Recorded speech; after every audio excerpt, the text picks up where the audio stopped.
La fermeture soudaine de Métro Média est un autre coup dur pour l'information locale, selon Sylvain Poisson, directeur général d'Hebdo-Québec. On ne veut pas se retrouver avec des déserts journalistiques. C'est aussi malsain pour toute la classe d'élus et pour les citoyens, s'inquiète-t-il, évoquant la nécessité pour les citoyens d'être bien informés. Métro Média a annoncé vendredi la suspension des activités de tous les journaux Métro ainsi que celles de 16 autres publications locales à Montréal et dans la capitale nationale. Même scénario pour toutes leurs plateformes numériques. Il s'agit d'une perte pour les lecteurs, mais aussi pour les artisans de l'information locale, explique M. Poisson, qui dirige depuis 4 ans Hebdo-Québec, une organisation à but non lucratif regroupant 112 médias membres ayant pour objectif de promouvoir la presse locale et régionale.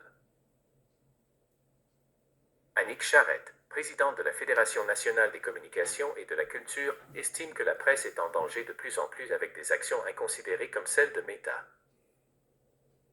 Dire que ce sont les journaux qui devraient les remercier, les géants du web, note de la rédaction, pour leur permettre de partager leur contenu est incroyablement grotesque, déplore Madame Charette.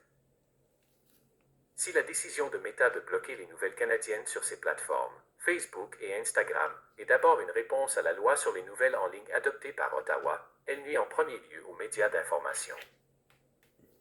Le manque de financement et la décision de Meta de bloquer l'accès aux nouvelles canadiennes sur ces plateformes font partie des raisons évoquées pour justifier la fermeture abrupte des médias par le président-directeur général de Métro Média, Andrew Mullet.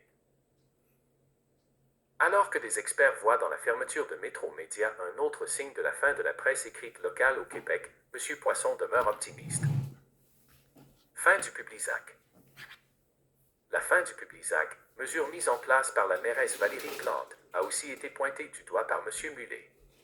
La distribution du Publisac faisait partie intégrante du modèle d'affaires de Métro Média, distribué gratuitement depuis 2001, rappelle-t-on.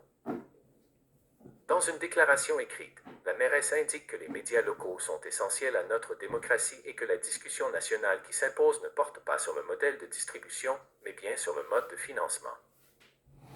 Avec les informations de Sarah Derry. Plus des contenus de radiocanada.ca. Un hélicoptère s'écrase en Colombie-Britannique. 3 personnes transportées à l'hôpital, pas un jour pareil, dans l'aviation, selon une professionnelle des snowbirds des concours de pelouse LED pour encourager les économies d'eau. Visitez radiocanada.ca.